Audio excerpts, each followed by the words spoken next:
Olá, meus amigos, tudo bem com vocês? Estou muito feliz de voltar aqui para os nossos vídeos e agora, em mais um momento especial, mais um projeto aí saindo do forno, na verdade já iniciou-se, mas para quem ainda não está sabendo, iniciamos um projeto vitalício, atemporal, que é o nosso clube de leitura do Visão. Sim, então você que gosta de ler, de estudar, de discutir as temáticas e os livros espíritas, você está no lugar certo. Se você ainda não está no nosso clube de leitura, é só vocês entrarem no nosso grupo do Telegram, que está o link aqui embaixo na descrição do grupo, vou deixar. Só clicar que vocês já vão estar participando do nosso clube de leitura do Visão. O nosso primeiro livro escolhido de estudo é este aqui, ó. Médiuns e Mediunidades, do Divaldo Franco, pelo Espírito Viana de Carvalho. É um livro maravilhoso, bem curtinho, cada capítulo bem curtinho também, mas com estudos aprofundados acerca da mediunidade, que é uma temática que nós temos curiosidade, gostamos de estudar, discutir sobre, e também é muito importante para nós estudarmos, sabermos, porque a gente vivencia isso dentro do Espiritismo. Então, vem junto conosco nesse estudo lá no nosso grupo do Telegram, que é o nosso clube de leitura. Nós estamos fazendo o audiobook deste livro de segunda a sexta, um capítulo por dia, tá? Estou um pouquinho atrasada nos vídeos, que era para ser um vídeo por semana, tá? Um estudo comentado aí dos 5 capítulos lidos na semana. Estou iniciando só agora, porque a gente já iniciou a terceira semana lá, mas dá tempo ainda, tá? Podem entrar lá no nosso grupo do Telegram, porque o Telegram é uma ferramenta muito legal que você pode entrar no grupo a qualquer momento, que você tem acesso a todas as mensagens anteriores, arquivos, informações, notícias, enfim. Então, vocês estarão ligados e participando conosco. Então, como eu que vou fazer o vídeo, eu vou dar a minha opinião rapidamente acerca de cada capítulo lido, o que me chamou a atenção, e vou também separar alguns parágrafos aí para nós refletirmos. Então, não vou fazer o resumo do livro, tá? Se você quiser conferir a íntegra do livro, o audiobook ou pegar para ler, entre no nosso grupo do Telegram. Como este é o nosso primeiro vídeo, vou tecer os meus comentários e a minha opinião sobre os 5 primeiros capítulos. E eu quero que vocês participem comigo também, curtindo esse vídeo, se inscrevendo no canal e comentando aqui nesse vídeo, muito importante para nós começarmos a nossa interação desse clube. Porque ao final do livro, da nossa leitura, nós vamos fazer também uma reunião virtual onde todos podem participar, podem falar, discutir, e aí vai ser o seu momento de comentar. Mas antes disso, para você não esquecer as suas opiniões sobre o livro, até porque são 30 capítulos, vai deixando aqui os comentários do vídeo, o que vocês têm gostado ou não de cada capítulo, qual que está chamando mais atenção durante cada semana, enfim, vamos iniciar esse diálogo e essa união dentro do nosso clube de leitura. Bom, vamos então para o nosso capítulo 1 do livro. O capítulo 1 se intitula A Religião Espírita. O que traz basicamente a ideia deste primeiro capítulo? Então, Viana de Carvalho ele vai iniciar falando do Espiritismo e vai diferenciar a doutrina espírita com as outras religiões antes de adentrarmos a temática da mediunidade. Então, ele vai falar que, em resumo, há muitas diferenças, mas basicamente, qual é a maior diferença? A relação da reencarnação, a crença na imortalidade da alma. Mas, apesar dessa diferença, há muitas semelhanças, como, por exemplo, todas as religiões têm o que em comum? O do amor, mesmo que não seja, aliás, uma religião cristã. Então, o amor, ele é essa semelhança entre várias religiões que nós encontramos por aí. E, na verdade, nós sabemos, é o que realmente importa. Não é mesmo? A religião espírita, que respeita todas as demais doutrinas, espiritualistas ou não, possui os valores para reestabelecer no homem o clima de confiança e paz de que necessita, favorecendo com as estruturas para a libertação da dor e a aquisição da plenitude. Sua filosofia existencial, dignificadora, promove as aspirações íntimas, ensejando o ajustamento da conduta aos ensinamentos cristãos, nos quais apoia a sua estrutura ético-moral. Então, está embasando aí a nossa doutrina maravilhosa, que se baseia no amor, no respeito, na caridade, em toda essa empatia, que nós sabemos que estamos ainda, o quê? Atrás disso, né? Nós não somos ainda seres perfeitos, estamos buscando isso. Mas o Espiritismo em si prega isto. Em relação ao nosso capítulo 2, que se intitula O Livro dos Médiuns, Viana de Carvalho vai tecer vários elogios para o nosso codificador Allan Kardec. Vai falar resumidamente o que trata cada obra básica, mas obviamente focando no Livro dos Médiuns, que é o livro que vai tratar sobre médiuns e mediunidades, que é o tema deste livro. Então, ele dá esse destaque para o Livro dos Médiuns e cita que ele é a obra até hoje mais completa que fala da temática mediunidade. Então, fala o que é, o que fazer, como se preparar, né? Enfim, tudo isso está ali na nossa obra básica, o Livro dos Médiuns. E uma citação que ele diz que eu achei muito interessante é o seguinte, ele fala que as obsessões, elas são predisponentes e muitas vezes preponderantes e causais, ou seja, o médium ele tem que estar sempre aí muito ligado e prestando atenção, porque é ele que vai saber filtrar suas comunicações, suas companhias, enfim. Nós vamos ver mais no decorrer do livro, mais exemplificado isso, mas eu achei muito interessante essa citação. E os parágrafos que eu gostaria de citar são o seguinte, vamos lá. Nenhuma outra obra até o momento penetrou tão fundo as investigações na palpitante questão dos médiuns, da mediunidade, dos efeitos morais do exercício mediúnico, seus perigos e bênçãos, oferecendo os mesmos excelentes e seguros resultados. E por fim ele diz, toda a obra é um tratado sério realizado por um estudioso consciente, que arrancou do obscurantismo e da degradação, do misticismo e dos privilégios à mediunidade, que é uma faculdade neutra em si mesmo, e as manifestações espirituais, estabelecendo regras mediante as quais se podem colimar resultados práticos e úteis para um comportamento equilibrado e a coleta de resultados opimos no exercício dessas funções de ordem paranormal e suas manifestações extrafísicas. Muito bem, então olha só o puxa-saco do Viana de Carvalho. Em relação ao capítulo 3, que se intitula Cepticismo ante a mediunidade, Viana então vai nos trazer sobre os céticos, ou seja, aqueles que não acreditam em nada, que tentam explicar tudo para a parte materialista o que acontece. Então, muitas vezes, eles vão o quê? Impor ciladas, vão tentar aí até não só mentiras, mas eles vão impor muitas condições e ciladas e dificuldades para que a mediunidade seja explicada como uma transcendência, ou seja, como uma comunicação entre mundos, porque os céticos, eles não acreditam, só acreditam no mundo material.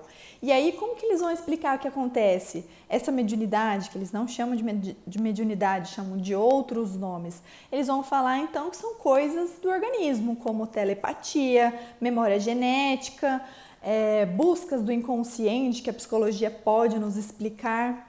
Então eles vão sempre achar razões para tentar explicar esses fenômenos que nós sabemos que não é possível, né, ser explicado somente com os conceitos materialistas. Ele vai dizer dos céticos: espera-se milagres da mediunidade e quando algo ocorre ferindo o habitual, embora jamais miraculoso, recusam-no sob a alegação de não poder ser controlado.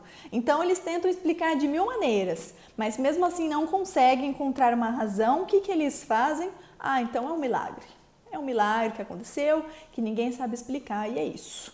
E depois outra parte interessante. Eis porque, diante de quaisquer expressões mediúnicas, a doutrina espírita conclama ao homem a renovação moral para melhor, demonstrando-lhe a sobrevivência da alma e o futuro que o aguarda. Assim, predispondo à conscientização das finalidades da existência física como preparação para a espiritual, de onde procede e para onde retornará.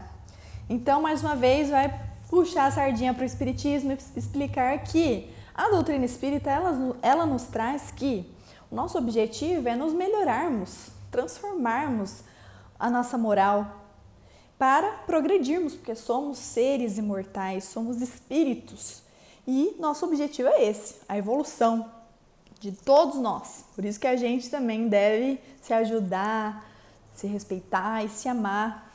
Esse é o nosso objetivo. Então, a doutrina espírita, ela vem como fé raciocinada e nos explica através da racionalidade tudo o que nos acontece hoje.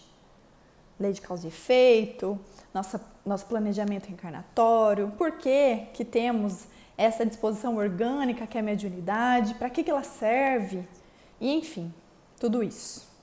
Em relação ao capítulo 4, que se intitula A Evocação dos Espíritos, Viana vai contar um pouco da história do mundo em relação aos povos que tiveram cada um suas crenças, em cada um no seu ano, na sua época, mas que eram formas de evocação de espíritos. O que ele passa nessa mensagem, pelo menos para mim, nesse capítulo?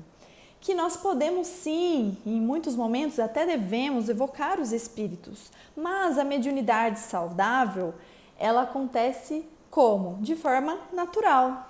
Então, esse lance da gente ficar evocando, provocando a espiritualidade na hora que a gente quer, não é assim. A gente tem que utilizar a mediunidade de forma responsável e para que seja algo natural, simples, algo orgânico, como é uma disposição orgânica. E lembrando sempre que o médium, ele é o quê? Instrumento da espiritualidade. Então é ela que planeja toda essa comunicação, todo esse intercâmbio. E nós temos que estar o quê? Conscientes e à disposição. Não somos nós que mandamos.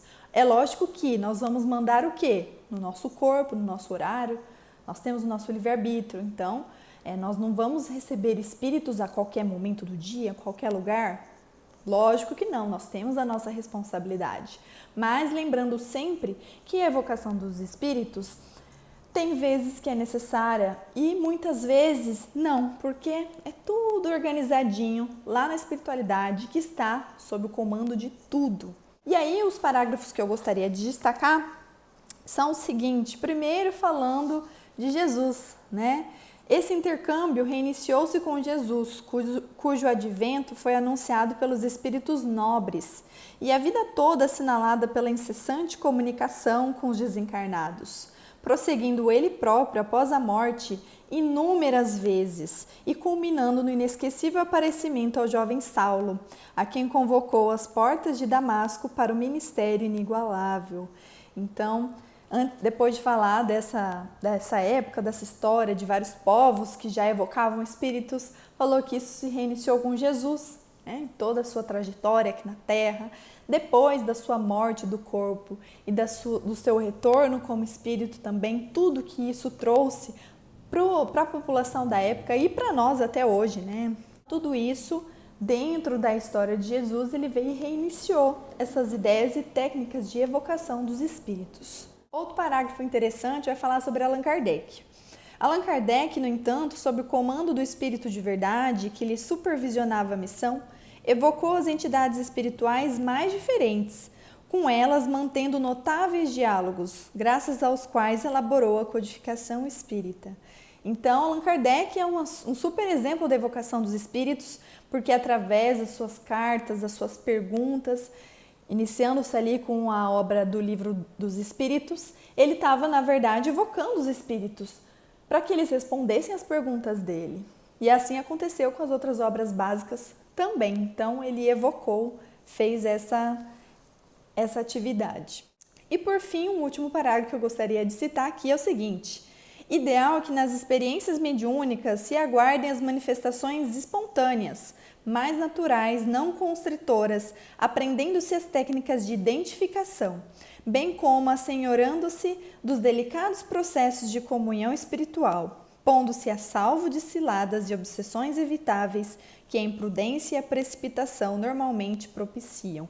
Então, mais uma vez, batendo na tecla que as experiências mediúnicas devem ser espontâneas, na maior parte. Então, só em poucos casos que a gente pode fazer essa evocação. E para finalizarmos a nossa reflexão semanal, nosso 5º capítulo se chama Consciência Mediúnica. É um capítulo mais diferente porque Viana vai trazer conceitos de consciência, de níveis de consciência e baseados na psicologia moderna. É o seguinte, são 5 níveis de consciência. O primeiro nível de consciência se chama consciência do sono. O que isso significa? Significa ausência de idealismo e atividades automáticas de natureza fisiológica. Então você não idealiza nada, você vai no automatismo, né, nas necessidades fisiológicas. Segundo nível de consciência, a consciência em despertamento ou com sonhos. Aí, como o nome diz, nós já vamos tendo as primeiras impressões e expressões de idealismos, de desejo, de vontade, de sonhos, de interesses, de lutas, e isso vai dando aquele despertar. O terceiro nível de consciência se intitula consciência desperta ou de identificação. O homem ele começa ali a se despertar aos poucos, a observar a si mesmo, a observar o seu próximo, né? Aquele instinto de empatia, e isso vai aos poucos ampliando o seu grau de relacionamento com si mesmo e com os outros. Quarto nível de consciência é a consciência de si mesmo ou transcendência do eu. É nesse quarto nível que o homem ele está mais predisponente à transcendência, ou seja, ele se conecta mais com a espiritualidade e com seres espirituais com maior facilidade e começa a observar a diferença e colocar mais importância no mundo espiritual do que aqui no mundo material. Então, o homem ele está mais moralizado e ele já possui uma conduta cristã. Quinto e último nível de consciência é a consciência objetiva ou cósmica. Tá? É quando a gente chega num absoluto controle das nossas funções orgânicas e isso propicia o tal do êxtase. Então, só os grandes mestres e guias, né, ele explica que já chegaram nesse nível, como por exemplo Jesus, nosso grande exemplo. Então, a gente ainda vai demorar um pouquinho para chegar nesse quinto e último nível. E aí o que é legal que ele pontua é que a mediunidade ela pode ser exercida em qualquer um desses 5 níveis. Porque nós sabemos que a mediunidade ela é neutra, pode ser boa ou ruim. Mas para que nossa mediunidade seja exercida de forma boa e saudável, ele traz que ela deve ser feita no nível 4 de consciência, que é aquele nível que é a consciência de si mesmo e da sua transcendência, que é aquela relação que a gente está conosco, com os outros, que está ali mais conectado com a espiritualidade e já está compreendendo e o homem está ali mais moral. Um parágrafo que eu gostaria de destacar é o seguinte: a educação da mediunidade paralelamente enseja a alegria de um indivíduo ser feliz pelo bem que pode realizar e pelo prazer de experimentar o bem que recebe. Olha só que maravilhoso. Para fechar aí, a educação da mediunidade, então, se você educar a sua mediunidade, você vai gerar alegria em você mesmo e nos outros que você está auxiliando e vai se sentir bem por fazer esse bem. Então, meus amigos, é isso. Espero que vocês tenham gostado aí dos meus comentários, minhas opiniões sobre os 5 primeiros capítulos. Deixem, como eu disse aqui nos comentários também, o que vocês estão achando da leitura, do clube de leitura, do livro, enfim, desse vídeo também. Sempre bom os feedbacks. E voltamos então na semana que vem com o nosso segundo vídeo, analisando o 6º ao 10º capítulo deste livro maravilhoso. Tá bom? Um beijo no coração de todos vocês e até a próxima!